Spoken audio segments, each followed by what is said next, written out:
Le corps retrouvé dans le Gers identifié comme celui de Liana, Gérald Darmanin présente ses excuses à la famille, France Info.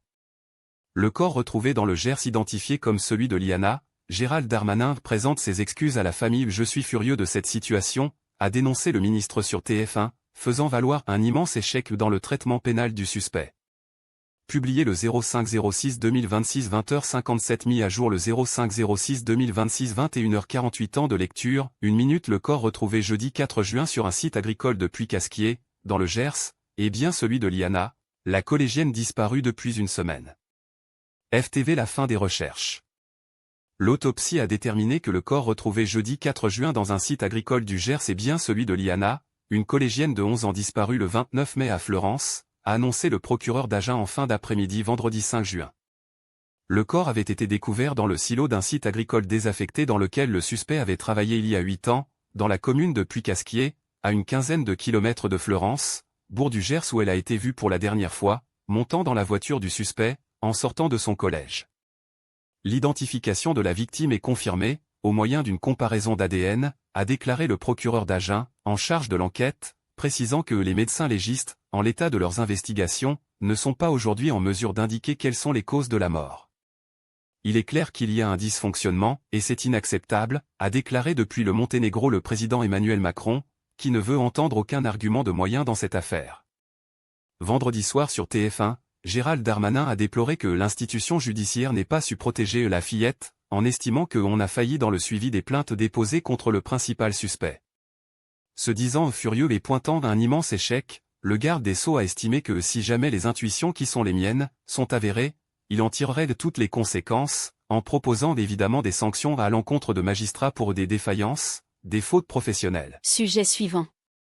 Mort de Liana, une nouvelle plainte pour viol visant Jérôme Barella déposée jeudi dans les Côtes-d'Armor, France Info.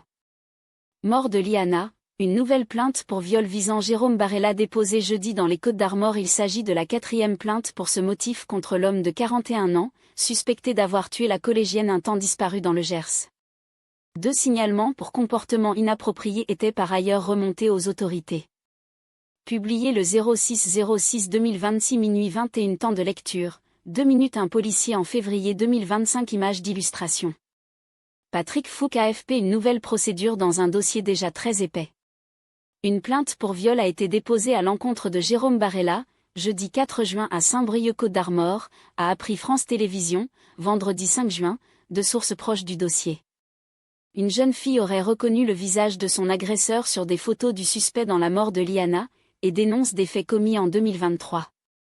Il s'agit de la 4e plainte pour viol visant l'homme de 41 ans.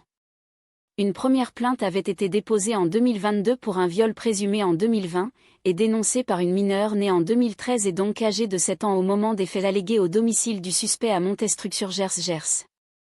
Les actes d'enquête n'ont pas permis d'étayer suffisamment la plainte, classée le 28 mai 2024, selon la procureure d'Auch, Clémence Meyer. Le 22 août 2025, la mère d'une mineure née en 2014 avait aussi déposé plainte à Plaisance du Touche Haute-Garonne pour des viols, commis entre septembre 2024 et mai 2025, par le suspect à son domicile. Cette enquête était en cours au moment de la disparition de Liana, selon la procureure, précisant néanmoins que la dernière attache téléphonique entre son parquet et les gendarmes datait du 23 janvier. Enfin, une plainte pour viol sur mineur a été portée à la connaissance de la procureure d'Auch le 3 juin 2026. Un père dénonce des attouchements commis sur sa fille lors d'une soirée pyjama, en août 2025 au domicile du suspect. Par ailleurs, Jérôme Barella avait également fait l'objet de 2 signalements. En 2017, la gendarmerie a été saisie par la mère d'une jeune fille de 17 ans entretenant depuis quelques mois une relation avec le suspect alors âgé d'une trentaine d'années, a expliqué la procureure d'Auch. Ce renseignement judiciaire a été classé sans suite en février 2018, en l'absence d'infraction, vu l'âge de la jeune fille et le caractère consenti de la relation. Le suspect avait ensuite été licencié de son poste d'agent d'entretien au lycée de Lectoure-Gers, en 2021, après une procédure disciplinaire suite au signalement d'un comportement inapproprié envers une lycéenne, selon la région Occitanie. La procureure d'Auch a précisé que le 31 mai 2026, un responsable de l'établissement avait spontanément contacté la gendarmerie à ce sujet. Des vérifications urgentes sont en cours afin de savoir si ces faits ont donné lieu à un signalement aux autorités judiciaires, a-t-elle ajouté. Sujet suivant. Replay. Affaire Liana, le choc et les questions. Regardez le documentaire de France Info consacré à la disparition de la collégienne et aux failles dans le dossier, France Info. Publié le 05-06-2026 17h, mis à jour le 05-06-2026 21h40. Temps de lecture, 1 minute, vidéo, 30 minutes. France Info retrace le déroulement de l'affaire, de la disparition de la jeune collégienne dans le Gers à la découverte de son corps, en décortiquant le passé du père de famille mis en examen lundi pour enlèvement et séquestration. Il y a un dysfonctionnement et c'est inacceptable, a commenté Emmanuel Macron, vendredi 5 juin, au lendemain de la découverte d'un corps, qui a finalement été identifié comme celui de Liana, disparu depuis une semaine dans le Gers. Que s'est-il passé dans les coulisses de la justice? Pour quelles raisons Jérôme Barella, mis en cause dans ce dossier, n'a-t-il jamais été interrogé malgré une série de signalements et de plaintes à son encontre depuis 2017? Autant de questions auxquelles devront désormais répondre les autorités judiciaires. La jeune collégienne, âgée de 11 ans, a disparu le vendredi 29 mai, à la sortie de son collège, déclenchant un appel à témoins et d'importantes recherches à Fleurance, où elle résidait et a été vue pour la dernière fois. Un corps a été découvert jeudi dans un silo agricole désaffecté près du village de Puy-Casquier. Des analyses médico-légales ont permis de déterminer qu'il s'agissait bien de Liana, a indiqué vendredi soir le parquet d'Agen. D'autres expertises doivent permettre de déterminer les causes de la mort et si la victime a subi des violences sexuelles. Car, dans l'intervalle, un homme a été mis en examen, Jérôme Barella, père de famille de 41 ans. Les éléments mis au jour à son sujet laissent apparaître le profil d'un prédateur sexuel, visé par plusieurs plaintes, sans jamais avoir été poursuivi, ni même interrogé. Un choc pour tout le pays. Et une faillite judiciaire? La question est désormais posée. France Info retrace le déroulement de l'affaire, de la disparition de Liana au dernier rebondissement. Le documentaire Affaire Liana, le choc et les questions, diffusé sur France Info vendredi 5 juin à partir de 21h, est le fruit d'un travail collectif mené par Céline Couratin, Sophia Dolé, Nicolas Oher, Camille Nowak, Magali Defay, Marie-Candice Delouvrier, David Bress, Guillaume Lavial, Juliette Jonas, Muriel Lassaga, Carole Coelho et Steven Pichave, avec Adrien Tessier au montage et Philippe Champenois au mixage. Sujet suivant. Récit. De la disparition de Liana à la découverte d'un corps d'enfant, l'insoutenable semaine de recherche et d'enquête dans le Gers, France Info. Un corps a été retrouvé jeudi dans une exploitation agricole du Gers, porteur de vêtements similaires à ceux que portait la collégienne de 11 ans au moment de sa disparition 6 jours plus tôt. Le profil du suspect arrêté, visé par au moins 5 procédures judiciaires de violences sexuelles sur des mineurs, est au cœur des investigations. L'annonce a eu lieu jeudi 4 juin, dans l'après-midi. Après une semaine de recherche et de battue dans les alentours du village de Fleurance-Gers pour retrouver Liana, 11 ans, un corps a été découvert dans une exploitation agricole. Dans un espace écarté d'une vue directe, le corps paraissant être celui d'un enfant a été retrouvé, porteur de vêtements similaires à ceux que la mineure enlevée et séquestrée portait au moment de sa disparition, a annoncé le procureur d'Agen, Olivier Naboulet, dans un communiqué jeudi en fin d'après-midi. Il faudra attendre les résultats de l'autopsie pour savoir s'il s'agit du corps de la collégienne disparue depuis vendredi 29 mai. Ce jour-là, l'adolescente ne rentre pas du collège. Les yeux rougis, ses parents, Martial Bernard et Charlie Rameau, se précipitent à la gendarmerie de cette petite ville rurale en début de soirée pour signaler la disparition de leur fille. C'est une certitude qu'elle a été enlevée, elle n'est pas partie d'elle-même, témoigne-t-il, rongé par l'inquiétude, à France 3 Occitanie. Le père en est certain, sa fille n'a pas pu fuguer. Liana est une enfant peureuse. Elle faisait du théâtre et une fois on était en retard de 5 minutes pour la chercher, on l'a retrouvée assise en train de pleurer. Donc non, elle ne serait jamais partie toute seule. Un avis de recherche est immédiatement diffusé. Liana y est décrite de taille moyenne pour son âge, cheveux bruns. Elle portait un débardeur marinière à grosses rayures noires et blanches et un short noir. Le parquet d'Auch, en charge de l'enquête, écarte lui aussi cette hypothèse. Elle n'a jamais fugué par le passé, nous n'avons aucun élément permettant d'orienter les investigations vers une disparition volontaire de la mineure. Une enquête pour enlèvement et séquestration de mineurs de moins de 15 ans est alors ouverte. Des gendarmes se déploient aussitôt autour de la piscine de Fleurance. C'est là que la jeune fille a été vue pour la dernière fois. Un témoin l'a aperçu en train de monter dans un véhicule conduit par un homme. Des images, puisque la scène a été captée par des caméras de vidéosurveillance, permettent rapidement d'identifier un visage. Le conducteur au volant est un Gersois de 41 ans, qui habite tout près de là, à Montestruc-sur-Gers. Placé en garde à vue, l'individu garde le silence, ne répond à aucune question. Lundi soir, les juges d'instruction décident de le mettre en examen pour enlèvement et séquestration de mineurs de moins de 15 ans. Il est placé en détention provisoire. Des gendarmes se déploient pour retrouver Liana, portée disparue à Fleurance-Gers, le 31 mai 2026. Mathieu Rondel AFP d'heure en heure, les 6000 habitants de Fleurance voient débarquer des fourgons de la gendarmerie, d'où descendent des militaires en treillis. L'espace culturel et sportif est transformé en base opérationnelle d'où s'organisent les recherches. Près de 200 militaires sont mobilisés pour ratisser chaque mètre carré de champ, de bois, de chemin ou de cours d'eau. Des plongeurs, eux, sondent les lacs et les rivières. Priorité est donnée aux zones sud-est et nord-est de Fleurance. Des officiers de police judiciaire OPJ sont intégrés au dispositif pour procéder aux saisies et aux prélèvements. Le colonel Philippe de Laforcade, commandant du groupement de gendarmerie du Gers, à la tête du dispositif de recherche, évoque une couverture précise, chirurgicale. Toute la ligne avance et chaque gendarme essaie de balayer du regard le maximum de terrain à la recherche de toute trace ou indice. Les gendarmes peuvent aussi compter sur le soutien des habitants. Je suis là parce que c'est un devoir de citoyen.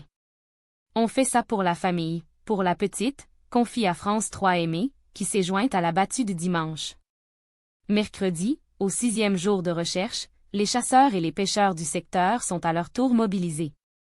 Avec ces habitués des lieux, les gendarmes veulent cette fois se focaliser sur des vérifications de points d'intérêt particuliers. Mais toujours aucune trace de Liana. Au fil des heures, le profil du principal suspect se dessine. Interrogé sur BFM TV, l'avocat de la famille de la collégienne portée disparue révèle que son nom est connu. S'il n'est pas un ami, ce père de famille est au moins une connaissance, selon François Roujoux de Boubé. Liana et la fille du suspect sont amies et scolarisées dans le même collège. Les deux familles se croisent depuis des années, notamment aux abords du collège. Jérôme Barella, son nom est sur toutes les bouches des habitants du secteur et les langues se délient. Les parents de Liana ont arrêté tout contact avec le suspect après avoir eu quelques doutes sur ses agissements. À l'origine de cette prise de distance, une soirée pyjama en début d'année scolaire chez la fille du suspect. Liana m'avait parlé de lui après cette soirée, quand on l'a récupéré. Elle m'a dit qu'il lui avait acheté une pizza au chorizo rien que pour elle. Elle m'a aussi dit qu'il lui avait fait des chatouilles, dévoile la mère de l'enfant à Ici Occitanie. Elle raconte avoir parlé à cet individu. Je lui ai dit que je ne voulais plus qu'elle lui adresse la parole ou qu'elle le voie. Mais on a récemment appris qu'il était très souvent devant le collège et qu'il apportait des goûters à Liana, entre autres. Les révélations concernant Jérôme Barella s'accumulent. Selon les éléments apportés par la procureure de la République d'Auch lors d'une conférence de presse mercredi après-midi, la justice trouve une première trace de Jérôme Barella en décembre 2017. Il ne s'agit pas d'une plainte, mais d'un signalement. À l'époque, la mère d'une adolescente de 17 ans découvre que sa fille entretient une relation depuis quelques mois avec lui. On apprend aussi que Jérôme Barella a été licencié en 2020 du lycée où il exerçait comme agent d'entretien après un comportement inapproprié avec une élève. Puis qu'un signalement pour viol sur mineur a été enregistré à Béthune en 2022, et qu'une plainte pour viol sur une enfant de 10 ans a été déposée en Haute-Garonne à l'été 2025. Devant la presse, la procureure d'Auch, Clémence Meyer, révèle même qu'une autre plainte pour viol sur mineur vient de lui parvenir. Une plainte, précise-t-elle, dont elle n'a pas encore pu découvrir l'entièreté des détails, le contexte et la nature des faits dénoncés. 2 signalements, 2 plaintes pour viol sur mineur, mais aucune audition de Jérôme Barella. L'affaire prend un tour politique. Y a-t-il eu des défaillances dans la chaîne pénale? Lors de la séance de questions au gouvernement, mercredi, le député Lio du Gers, David Topiac, interpelle le ministre de l'Intérieur et réclame la lumière sur de possibles dysfonctionnements judiciaires liés au suspect. J'en ai parlé avec le garde des Sceaux et nous avons décidé sur cette question de diligenter une enquête administrative, lui répond Laurent Nunez. Le Premier ministre réunira vendredi les ministres de l'Intérieur et de la Justice pour un point de situation sur cette affaire. 2 minutes. L'Union syndicale des magistrats USM déplore des délais dysfonctionnels dans le traitement judiciaire. Il y a 4 fois moins de procureurs en France qu'en Europe, rappelle jeudi matin sur France Info Aurélien Martini, son secrétaire général adjoint. En plus d'un renforcement du nombre de magistrats, il préconise aussi un renforcement des capacités d'enquêteurs en police judiciaire. Aurélien Martini relève un autre fait qui ralentit le temps des procédures judiciaires en France, la transmission numérisée des procédures. Aujourd'hui, on a encore beaucoup de parquets qui fonctionnent avec du papier, regrette celui qui est aussi procureur de la République adjoint à Meaux. J'ose espérer que dans 5 ans, ça sera fini. Il faut, au-delà de l'émotion, que les responsables politiques prennent la mesure de l'état dans lequel se trouve la justice, elle n'est plus capable d'assurer ses missions de façon efficace. Aurélien Martini, de l'Union syndicale des magistrats sur France Info. Pendant ce temps, les analyses de la voiture de Jérôme Barella tombent, jeudi après-midi. Elles n'ont rien donné à ce stade, apprend France Télévisions auprès de la gendarmerie, jeudi après-midi. L'exploitation des extractions des données numériques du véhicule, elle, prendra quelques jours. En parallèle, jeudi, les recherches se sont concentrées dans l'est du département, à une quinzaine de kilomètres du bourg de Fleurance. C'est dans une exploitation agricole qu'un corps paraissant être celui d'un enfant a été retrouvé, porteur de vêtements similaires à ceux que la mineure enlevée et séquestrée portait au moment de sa disparition, a annoncé le procureur d'Agen, Olivier Naboulet, précisant que une autopsie sera pratiquée dans les prochaines heures, afin de parvenir à identifier formellement le corps. Le lendemain, celui-ci confirme que le corps retrouvé est bien celui de Liana. L'identification de la victime est confirmée, au moyen d'une comparaison d'ADN, déclare vendredi le procureur d'Agen, précisant que les médecins légistes, en l'état de leurs investigations, ne sont pas aujourd'hui en mesure d'indiquer quelles sont les causes de la mort. Quelques heures plus tôt, une marche blanche en hommage à Liana avait déjà été annoncée. L'occasion pour tous les habitants ayant participé aux recherches de dire au revoir à la collégienne. Sujet suivant. Cassiopée, outil clé de la justice, au centre des dysfonctionnements révélés par l'affaire Liana, France Info. Publié le 05/06/2026 21h13, mis à jour le 05/06/2026 23h13. Temps de lecture, 1 minute, vidéo, 2 minutes. Cassiopée, logiciel central du système judiciaire français, est au cœur de critiques dans l'affaire Liana. Entre saturation des dossiers, critères de priorité discutés et outils jugés obsolètes, des magistrats alertent sur les limites d'un système censé fluidifier le traitement des procédures. Ce texte correspond à une partie de la retranscription du reportage ci-dessus. Cliquez sur la vidéo pour la regarder dans son intégralité. Il a longtemps été présenté comme le logiciel censé accélérer les procédures judiciaires. Cassiopée, c'est son nom, est aujourd'hui au cœur des interrogations sur les dysfonctionnements dans l'affaire Liana. De quoi s'agit-il? Lorsqu'une plainte est déposée à la police ou à la gendarmerie, elle est ensuite transmise, dans les semaines ou les mois qui suivent, au parquet. C'est à ce moment-là que les informations du dossier sont rentrées dans le logiciel Cassiopée. Il est accessible à tous les magistrats et c'est grâce à cet outil qu'ils vont trouver pour chacune des affaires, état civil, coordonnées et surtout les suites données à l'affaire. Toute procédure judiciaire, quelle que soit l'issue de cette procédure judiciaire, apparaît dans le logiciel métier Cassiopée, que ça donne l'objet d'un classement sans suite, de poursuite ou éventuellement de la continuation d'une enquête, l'explique Sacha Straub-Kahn, porte-parole du ministère de la Justice. En théorie, le nom de Jérôme Barella devrait donc y apparaître plusieurs fois. Est-ce suffisant pour faire de son cas une priorité? Oui, selon les magistrats. Mais des profils comme le sien, il en existe des milliers. Manon Lefebvre, secrétaire nationale du syndicat de la magistrature précise, vraiment, des profils avec plusieurs procédures classées ou non classées, des procédures en cours ailleurs, ce n'est absolument pas exceptionnel. La masse est telle qu'on doit, tristement, faire cette hiérarchie de l'urgence. Autre explication possible, les antécédents d'un suspect ne sont pas forcément le premier critère retenu pour faire d'un dossier une priorité. L'un des critères qui fait que l'affaire est prioritaire, c'est de savoir s'il y a encore un contact entre l'auteur et la victime, c'est le critère qui est le plus utilisé, notamment dans les affaires intrafamiliales, souligne Aurélien Martini, secrétaire général adjoint de l'Union syndicale des magistrats. Enfin, Certains magistrats pointent du doigt l'obsolescence du logiciel créé en 2008 et le manque de moyens humains pour l'exploiter correctement.